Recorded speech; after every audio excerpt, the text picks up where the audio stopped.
Ele vinha o tempo inteiro no meu coração. A gente tinha separado, o escândalo, vocês já sabem o que aconteceu. E eu não tinha perdoado ele totalmente. Por quê? Se eu tivesse perdoado, eu tinha voltado pra ele. Porque eu queria voltar. Meu coração era voltar. Eu não voltava porque eu tinha medo de mim mesma, do que fosse acontecer, do julgamento das pessoas e tudo mais. E aí, quando eu entendi isso, eu falei, cara, eu vou ligar pra ele, porque o que acontece? Eu vou morrer de qualquer jeito. E ele que vai cuidar dos meus filhos, eu vou ligar pra ele, vai ter que cuidar dos meus filhos, e é isso aí. Então, resumindo, fui até com muita força, porque eu não conseguia andar. Fui até o celular, onde estava tocando a playlist. E eu também não queria que ele me ligasse, porque eu não queria que parasse de tocar as playlists. E eu não enxergava direito, era um sacrifício. Então, eu coloquei assim... Ai, que louca. Eu ficava testando Deus. Tem isso também. Eu ficava testando Deus o tempo inteiro pra saber se era verdade, que ele existia. Eu ficava pedindo respostas. Aí eu pensava assim, se Deus existe, ele vai me provar agora através do Arthur. Aí eu cheguei do nada e falei pra ele assim, quem te criou? Que louca. Do nada, uma pergunta. Aí ele, oi, 3 da manhã. Amor, você tá bem? Tá acontecendo alguma coisa pra você? O que tá acontecendo e tal? Aí eu escrevi, liga pra Pétala. E aí, ele não tinha o telefone da Pétala, isso é muito interessante. Ele estava num grupo de pastores, e nesse momento o grupo subiu. E ele viu uma pessoa que estava acordada, ele pediu o telefone da Pétala, e um dos pastores ligou, deu o telefone da Pétala. Ou seja, já é uma resposta de Deus, porque se ele não tinha o telefone da Pétala, ele ligou. E aí a Pétala falou, olha, não tá conseguindo falar, tá tendo uma guerra espiritual. Foi narrando o que estava acontecendo. Aí ele falou, eu tô indo pra aí. E aí eu fiquei com muito medo, porque era de madrugada e ele falou que ele ia de carro. Ele estava em São Paulo, eu estava em Angra. Eu falei, não tem como. Eu morrendo de medo dele correr e tudo. Falei, vai morrer. Mas nessa época vocês estavam terminados. Terminado. Mas ela falou, tá morrendo? Ele falou, vou, né? Claro. E aí ele falava, mas e se eu for e ela me rejeitar? Ele tem muita dificuldade com rejeição. E se eu for ela me rejeitar? E a Pétala chorava, ela falava, amigo, se ela tá te ligando é porque é coisa de Deus. Só Deus ia fazer ela te ligar. Não duvida, vem, pega o carro e vem. E era mesmo, a gente tava num pé de guerra ali violento, só Deus mesmo. E aí, enfim, resumindo, quando ele falou, eu vou, eu não queria, eu fazia assim, que eu não queria que ele fosse.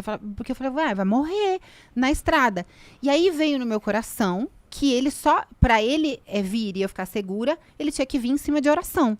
E eu lembrei de um pastor que eu não tinha conexão nenhuma, o André, lá da Lagoinha de Miami. Não tem André Fernandes? André Fernandes. Tá. É um pastor sensacional, maravilhoso. E eu tinha visto ele por um acaso, porque eu nem acreditava em Deus, por um acaso, semana passada eu tinha visto ele, tava na minha cabeça. Aí eu falei, vou mandar mensagem, 3 da manhã, tá, gente? Vou mandar mensagem pro homem, vou mandar ele fazer a oração. O cara tem mais de 1 milhão e poucos seguidores. Não é assim, manda mensagem, faz uma oração aí. Não é assim, né? Eu mandei mensagem. Tem um recado, ousada ainda, porque eu tava batendo no meu coração como se fosse Deus. Tem um recado de Deus pra você. Ele respondeu na hora, manda. Ele, tipo, como se ele tivesse preparado. Nossa. Aí eu falei, vem fazendo oração. Aí eu fui falando pra Petra, que eu não conseguia enxergar nessa hora. Falei, manda ele vir fazendo oração com o Arthur. Resumindo, ele ligou pro Arthur. Eles vieram fazendo oração na estrada inteira. Chegou um determinado momento da estrada, onde apareceu assim... Estrada do Tesouro, é isso. Depois você traz aqui pra ele te contar a versão dele, que é muito legal. Estrada do Tesouro. Aí ele falou que era muita neblina e o GPS desligou. E ele só foi. Aí ele falou, cara, eu vou morrer. E ele foi na neblina sem saber pra onde estava indo. De repente, ele estava em Angra, 6 da manhã. Ele fez em 3 horas o trajeto São Paulo-Angra. Como? Nem ele sabe, porque ele não sabe que estrada é essa. Ele não sabe o que aconteceu. Ele não sabe, perdeu o sinal, ninguém conseguia falar com ele. E ele chegou de carro. Resumindo, ele 3/3, com a tatuagem 13 e tudo mais, é que a Bíblia tem muito número 3, tem muito significado do número 3. Eu no quarto 3, 6 horas da manhã, a hora que o sol está nascendo, ele abre a porta. Foi a coisa mais louca que eu já vivi na minha vida. E aí eu continuava lutando para não morrer. Quando eu encontrei ele, eu tinha certeza que ia passar. E que ele era a minha missão final do aprendizado. Só que não passou. Quando eu abracei ele e não passou e eu fiquei tensa, eu falei, gente, eu vou morrer. Não tem mais nada o que eu fazer. E aí eu escolhi parar de lutar e me entregar à morte. Porque eu estava muito cansada. Eu tinha lutado durante 15 horas. E quando eu escolhi me entregar à morte e me joguei no colo dele, eu fiquei boa. Por quê? Porque você não tem que lutar. Você tem que aceitar o que Deus tem para você.